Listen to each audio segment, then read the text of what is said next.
Hey everybody. So tonight's episode of Hopeful Wisdom is going to be a part of our dating series, talking about trust issues and readying yourself for a soulmate relationship, and basically some things that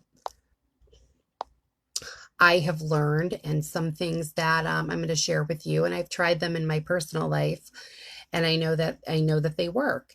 One of the things I'm constantly talking about is how there is billions of people on Facebook. I think Facebook is a great place to try to meet somebody as long as you're doing it with respect and with openness. And we've been talking in the dating series about readying ourselves for a relationship and things that we can do to actually start receiving the blessing of having a soulmate relationship, because you've got to have people, you've got to be interested in people have to be interested in you. Like, this is an area where a lot of us kind of want the waters to keep flowing until we find, imagine like you're fishing with fish coming downstream. Eventually you're going to catch the right one. So this episode tonight is going to be about trust and how to work on if you have trust issues.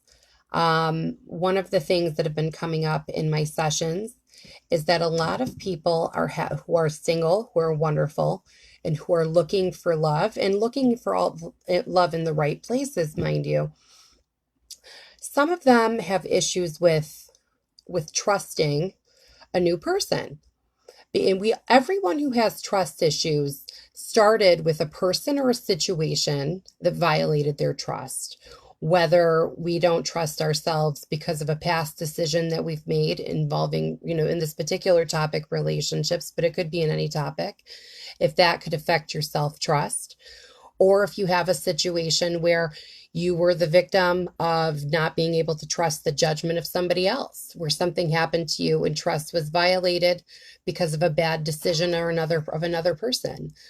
These are two different blockages that have very similar paths on the road to healing, and making sure that when we finally are blessed enough to find the right person, that your soul is open and healed enough to be able to walk into that relationship and not experience trust issues.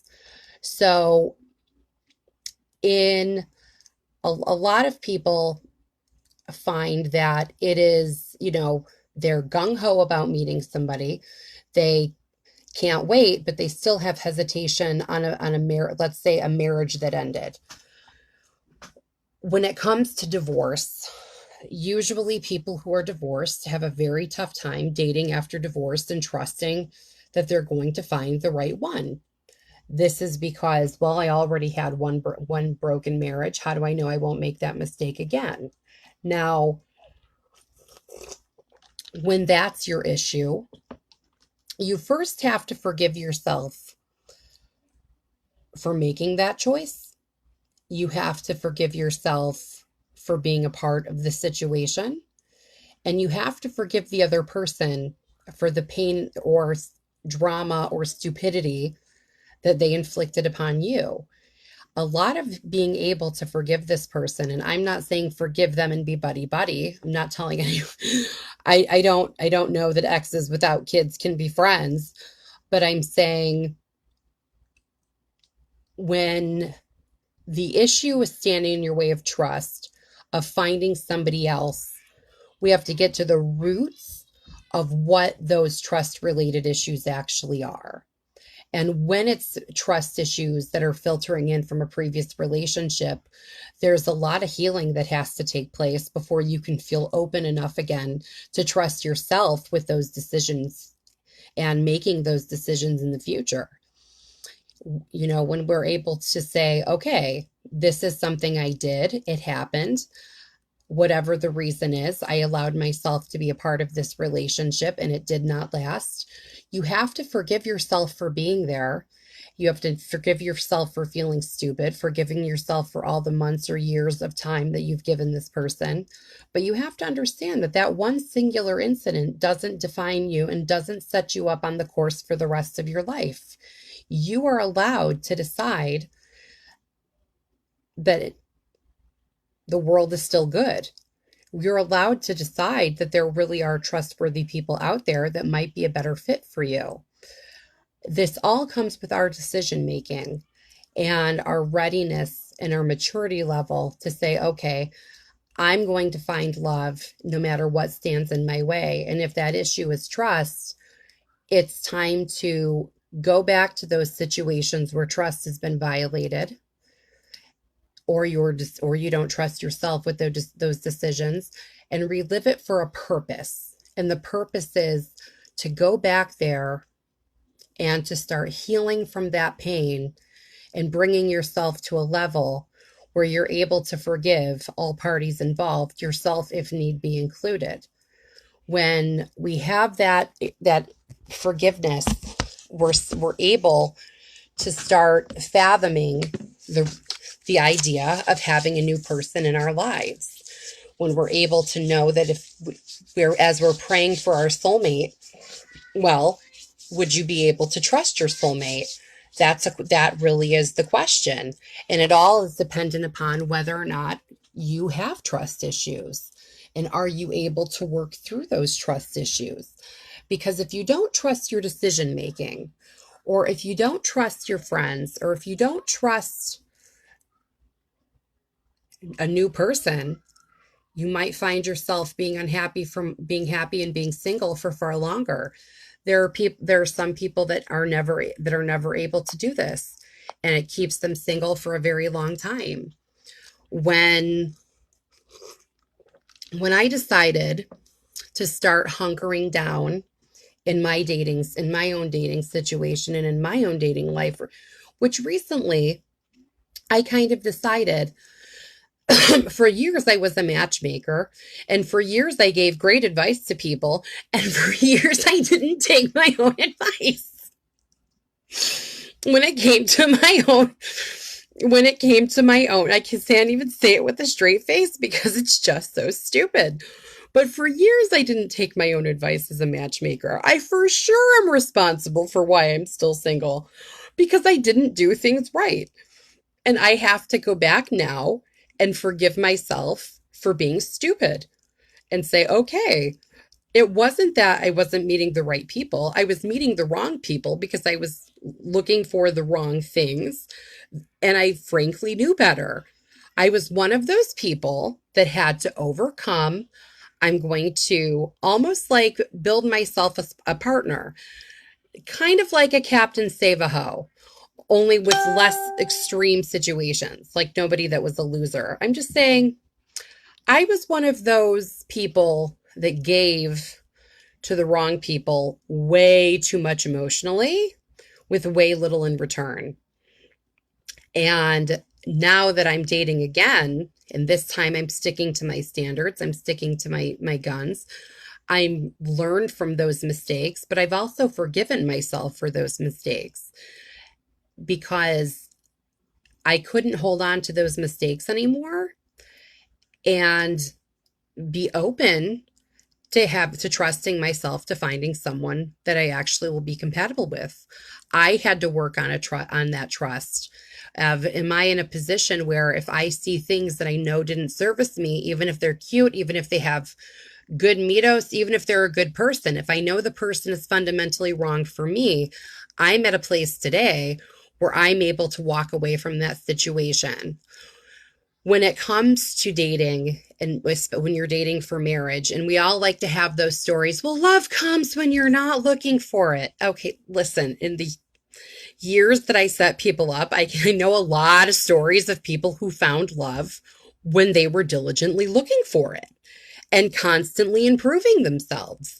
In fact, I know more love related stories from people who were diligently looking for a partner to get married and have a harmonious life with than I do for the people that love just happened to them. Woo!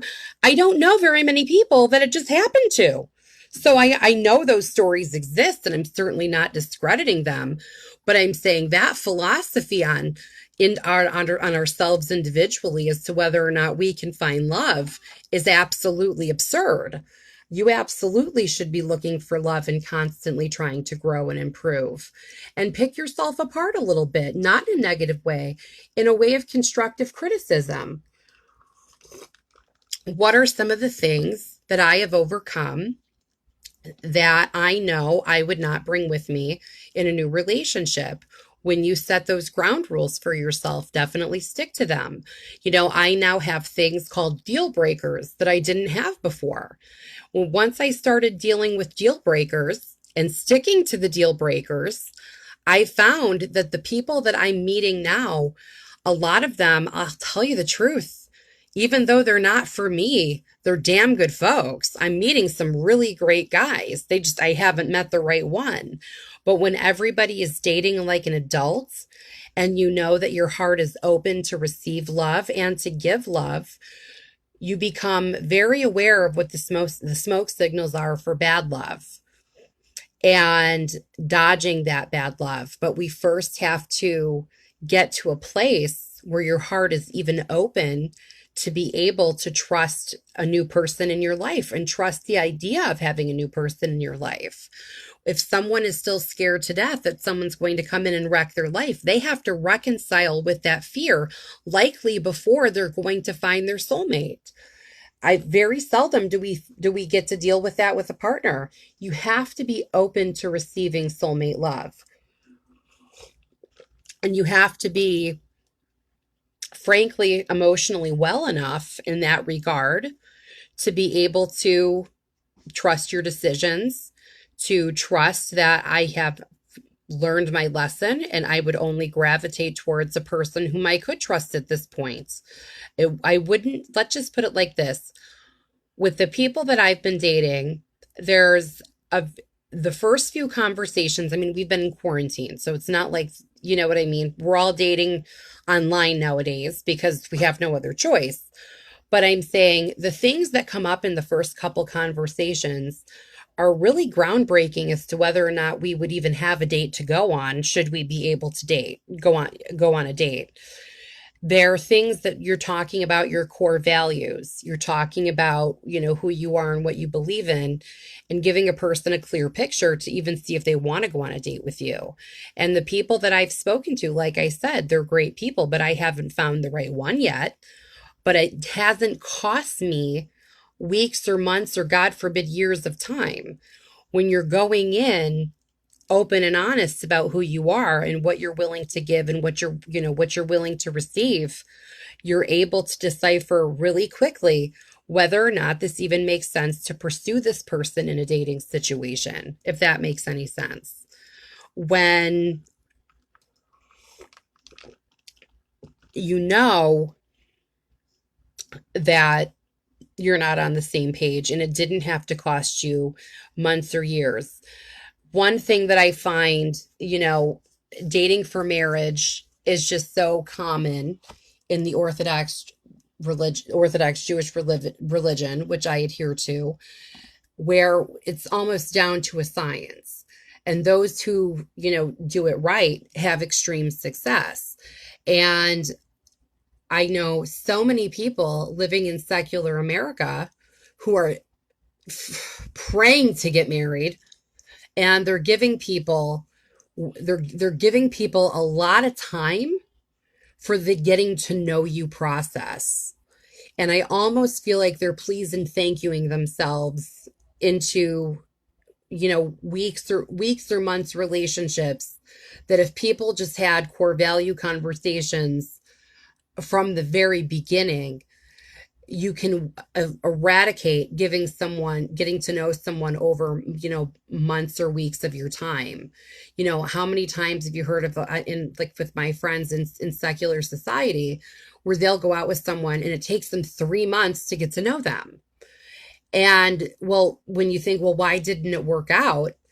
It comes back to belief, wants and needs, what someone's looking for in a partner. And I ask well, why did it take you 3 months to have those core value conversations. Why weren't those knocked out in a couple of days?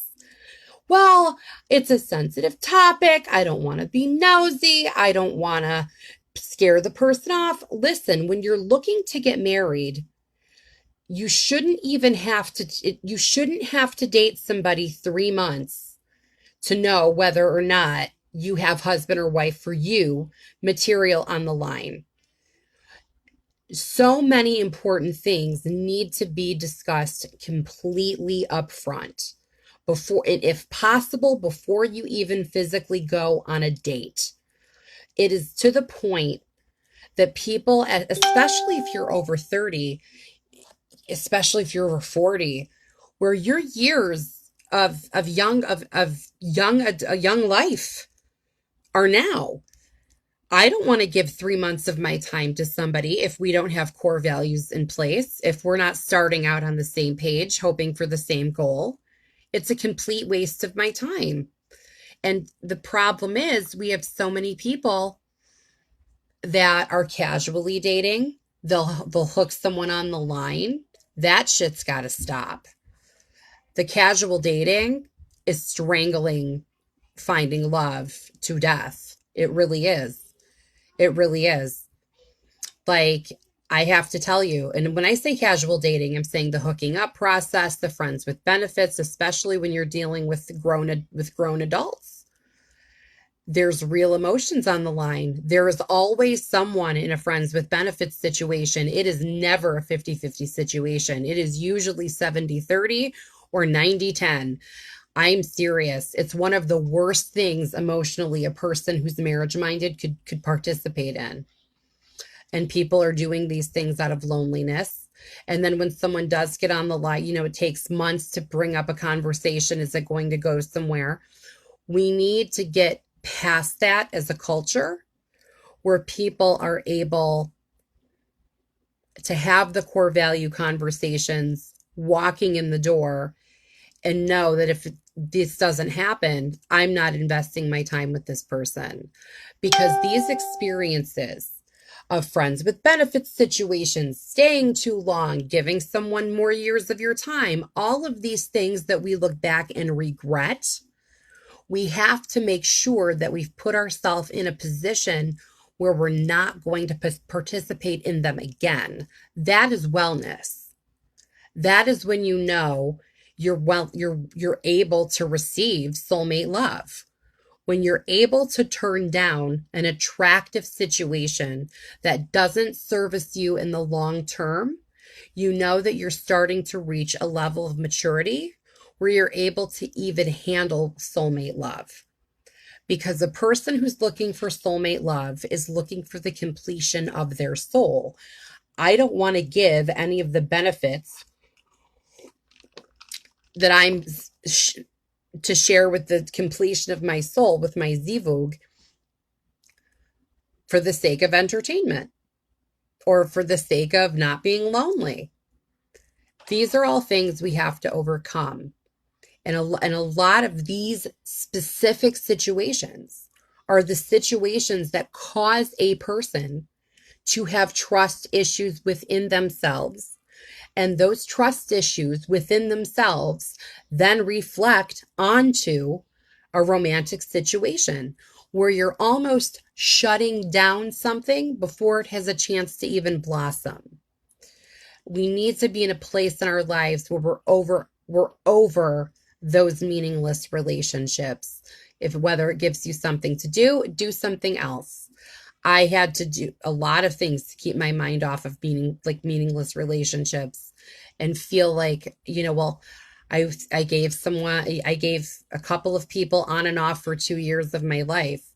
Never should have gone past 3 dates, if I'm being fair and honest. Never should have gone past 3 dates. We have to get to the point where we're really able to be past that stage in our lives. And that's very important, I think, to be past that stage in your life where you're going to date someone for the sake of something to do or for, Even though you don't like this person, they're fun to hang out with. Let them hang out with a person who has something more in common with them. I just think that it's getting to the point that so many things can be knocked out when people are fully honest, when they're fully open, and when we've removed any issues of doubt and trust within ourselves. From where I am today, I walk into a situation with no expectations. I basically present who I am and what I'm looking for, what I'm about. And it's either a good conversation from there or not. And if it isn't, that's totally cool with me. I'm past the point where I would need to, well, yeah, but they're interesting. Maybe they'll be, maybe it would be worth getting to know them anyway. I'm kind of not there. And it took me a while to get there because at this point, I'm looking for someone to be my husband. I already have friends. I have more friends than I have time for sometimes. I'm not really looking for friends. And that's another thing. When you're laser focused on trying to get married,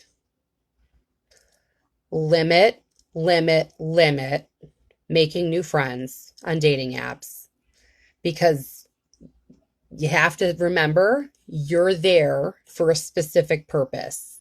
And whether it's the apps, whether it's the websites, whether you're being set up, whether you introduce yourself on Facebook, I'm saying don't limit who you're going to allow to be your next buddy. Like I have made friends from guys that I've met on JSwipe and guys that I've met on Tinder that I'm still very good friends with. But I was also in a much more different dating mindset at the time that I met these people. Whereas now, I don't think I need it. I think I know what I need, and it isn't a buddy. It's an actual someone who's looking to be a spouse. So I also would advise to limit the openness of being friends because again, it could be falling back into a pattern of maybe this person wants to hang out for whatever reason. If it's not for you, let it be not for you, and don't try to smush a square peg into a round hole. And that is very difficult for some people. Well, maybe, but what if? But what if this person were to change? No. Who they are today is probably who you're getting forever. And if you don't like who they are today, you don't hope for the best in other situations. And I think that these are all things that when we remove our self issues with trust and we forgive the people who that have betrayed our trust, we're able to start being laser focused and finding and praying for what we want. Like since I've started really praying for this, since I've started really going through my own emotional and spiritual baggage, I found that I'm creating more and more opportunities to meet people. Sitting in quarantine, I've met more people in quarantine recently that are all wonderful people that I haven't become buddy with, but are not my husband. But these are opportunities to meet people. I've had more opportunities to meet people in quarantine than I've had in the last year. And it's because my perspective has changed. My perspective on dating has totally changed. And I'm sticking to my guns and going through my own emotional baggage and saying what emotions service me, what emotions don't. And in what I've noticed that's come up in sessions is that a lot of people struggle to trust themselves when it is from a trauma or things of that nature where you're dealing with a childhood issue. That requires a lot of prayer for people being negligent, stupid, and sometimes a bad person. That requires a lot of prayer and a lot of self-healing. That is a trust issue that I think can be mended on the job, but you at least have to be open enough where you can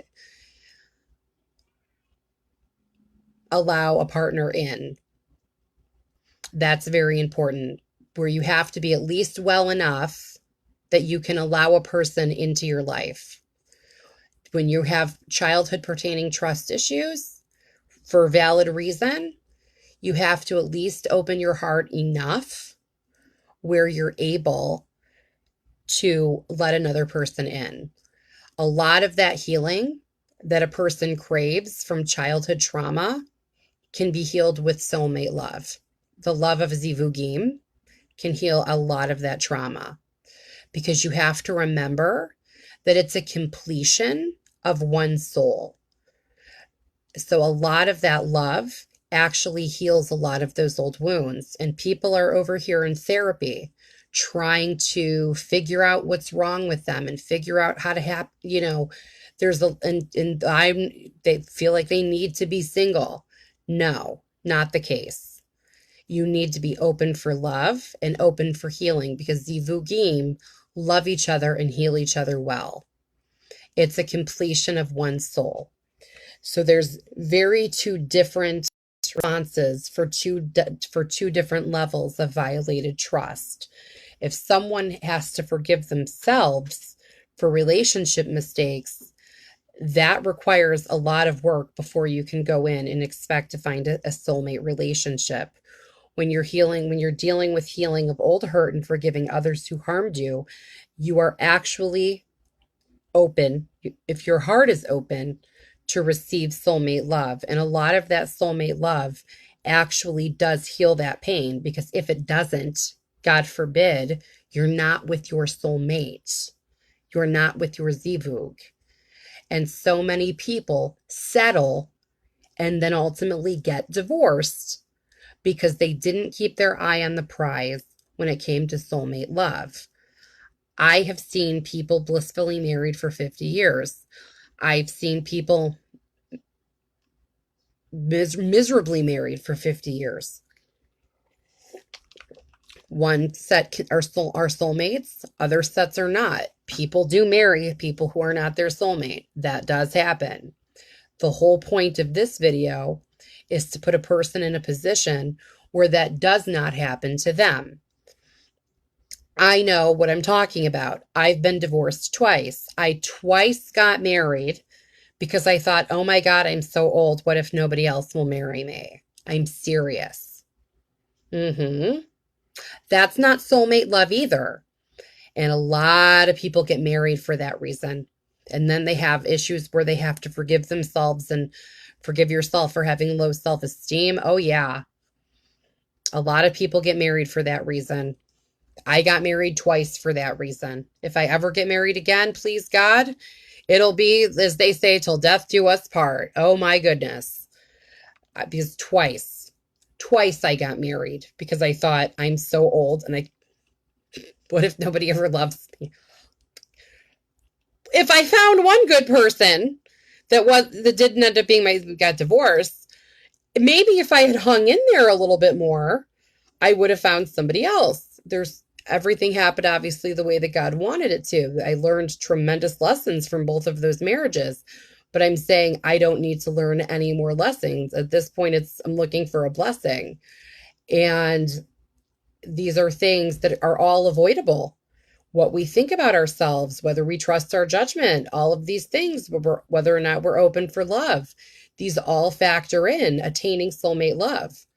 And this is about removing any blockages within yourself to open yourself up to having that love that all of us ultimately deserve, because it definitely does exist. And you can find it. I know people who are married to their soulmate that met on Tinder. I know of 11 married couples from Tinder. That's 22 people that went on Tinder and found their soulmate. I've heard of even more from J-Swipe. I've heard of people getting married from OkCupid. I've heard of people getting married from meeting on Facebook. I've heard of people getting married from meeting on Instagram. I'm saying at this point, We can't look at a dating app and say, well, I'm not going to find what I'm looking for on that dating app. Yes, you can. You very much can. And to not look there would definitely be shutting down an option, a viable option, and when it comes to J-Swipe, a free option for crying out loud to try to meet somebody. You just have to be ready. You have to be ready for soulmate love, and you have to stay serious. And if you know whether or not you're serious, and it's something you have to be honest with yourself about. But the people who stop looking for love, trying to find love, you are not a romance movie starring Meg Ryan and Tom Hanks, okay? You're not going to find love by deliberately stopping looking for it. That's senseless. And I understand that we all have heard of someone. I know 22 people that went on Tinder, dated like grown-ups, and got themselves married. All right? People looking for love, even on Tinder, and found it. That's 11 marriages that I'm aware of personally. Now, again, having a background in matchmaking, it would make sense that I would know these things, but I'm saying they definitely happen. I don't know anyone personally where love randomly fell in their lap. I've heard of stories, but I'm saying personally, people I don't know anybody who found their spouse who wasn't looking for them. Not personally, anyway. So the odds are in your favor to be in a situation where you're able to be married, where you're able to attract that kind of love, and to remove whatever blockages they are, and to start praying. Prayer is a big one. You're praying for a miracle. When you think about it, maybe it's not a global miracle, but it's a miracle to you. You also have to pray for this person. Pray for your soulmate. Pray for them and ask God to protect them and to bring them to you, and make this become almost like a daily meditation where you're asking God to create opportunities for you to meet people. If you're not meeting people, you can't possibly meet your soulmate if you're not actively trying to meet people. We have to be rational about this the way that we would be rational about something else. If someone wants to be a psychologist but doesn't want to go to college, they're not going to be a psychologist. If somebody wants to find love but they're not willing to open themselves up and they're not willing to go on proper dates, they're probably not going to find love.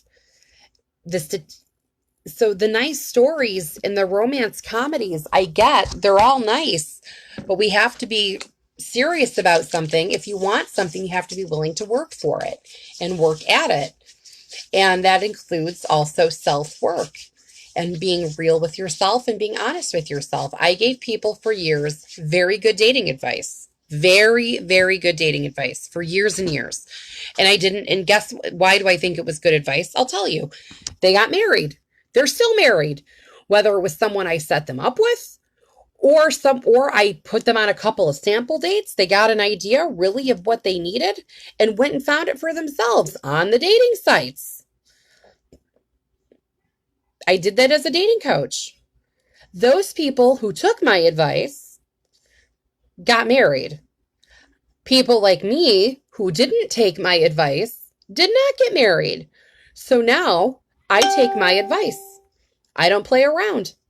I don't try to fix the situation. I don't try to, what's the word I'm looking for? Get it. I don't negotiate. If someone says they don't want to date someone with kids, okay, goodbye. Have a great life. If someone says they're not interested in getting married, thank you so much for the conversation. Not for me. When you're willing to walk out of a situation that you know going in probably won't service you, you're opening yourself up to blessing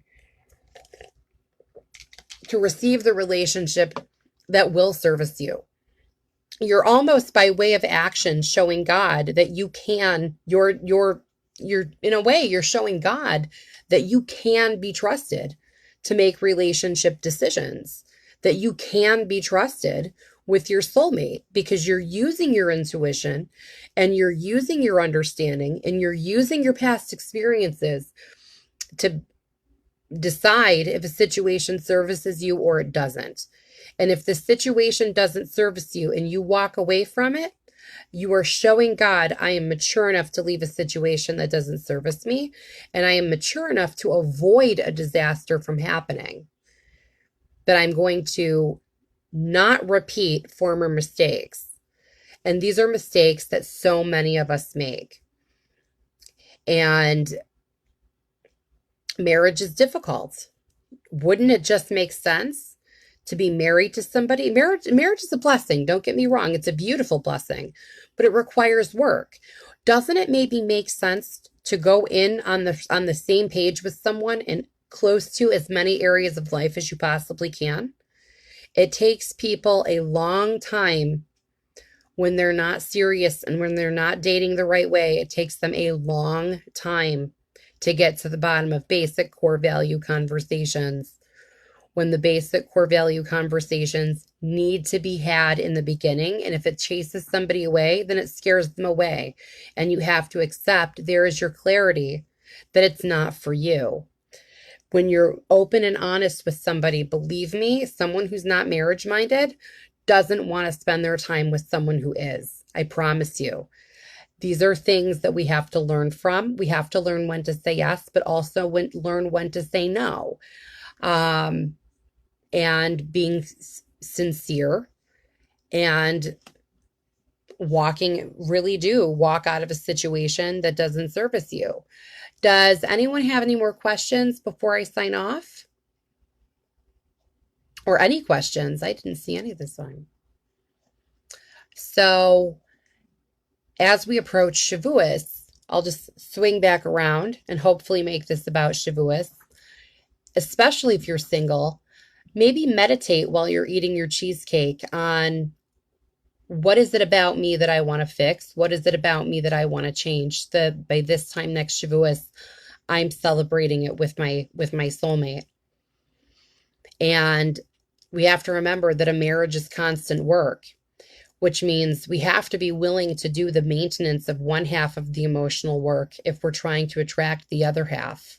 So when we're constantly working in motion, we're constantly putting ourselves in a situation where we are open to that level of soulmate love, where you're attracting your actual soulmate, your zivug, your one and only, the other half of your soul.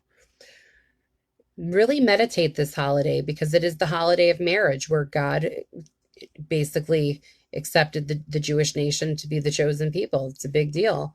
Where there was a marriage between Klal Yisrael and the actual Torah. We got the actual Torah. This is a big deal. And maybe use this time to meditate on what you can do to create this miracle within yourself. And when you start talking to God, you will see that God will answer you in your own way, in a language that you understand, with messengers that make sense to you. It will start happening all around you. Because when we start praying out loud, and for example, when I say, please God, may my soulmate be well, may he be physically healthy, financially healthy, spiritually healthy, emotionally healthy. I definitely did say financially healthy. May he make good decisions. May you bring him to me as quick as possible and with ease. And we should all have clarity and understanding. You're sending that energy out where all of the angels around you can say, Amen. And you're putting yourself in a position where you're speaking it into being. And even though you'll start to see more opportunity come your way, especially when you start praying for your soulmate, as you would pray for yourself. And I think that that's very important. So as going to leave off and wishing everyone a wonderful Shavuos. May you have a spiritual Shavuos, a night of learning, a night of meditation. And when you're learning in that meditation, learn and meditate at the same time. This is the holiday where we're going to stay up all night learning. Talk to God. Have conversations with God about how you feel. Learn something that inspires you. Really spend this time to say, well, what is it about me that I can change? What is it about me that I can fix? We all have room for improvement, but this is really dedicating that kavana, that spiritual energy, to transform our lives where we don't have trust issues, where we're able to attract soulmate love. And when you put yourself in a situation where you are only here for soulmate love, you are only looking for your soulmate, I promise you, you will find that you're not investing a lot of time getting to know people because it comes up right away. And all parties involved are usually respectful and happy. Even when it doesn't work out, that's okay. Maybe the next one will. And you keep up that positivity and you keep up that drive and you keep up that focus and pray and meditate about, well, what are the things about myself that I know I have to fix, that I know I have to change? Actively work on those things. Think about what they are. Shavuos is a beautiful time. It's a holy time. Really use that time to connect with God, to talk to God, to learn from God, to learn from our sages. It's a beautiful time to reconnect, and especially a time to cleanse out any trust issues, because trust issues are what cause people to be alone. When you are struggling to trust people and struggling to trust yourself, you are putting yourself in a situation where you are alone, because you have to be open to trust. If you're open to soulmate love, you have to be able to trust this person. And that starts with trusting ourselves, forgiving ourselves, and forgiving those around us. I wish everybody a wonderful, beautiful Shavuos and a wonderful Shabbos. Thanks so much. And please be sure to share, like, and subscribe, and follow Yael Meisels on Instagram, Facebook, and Twitter. And please like Hopeful Wisdom on Facebook. Thank you so much.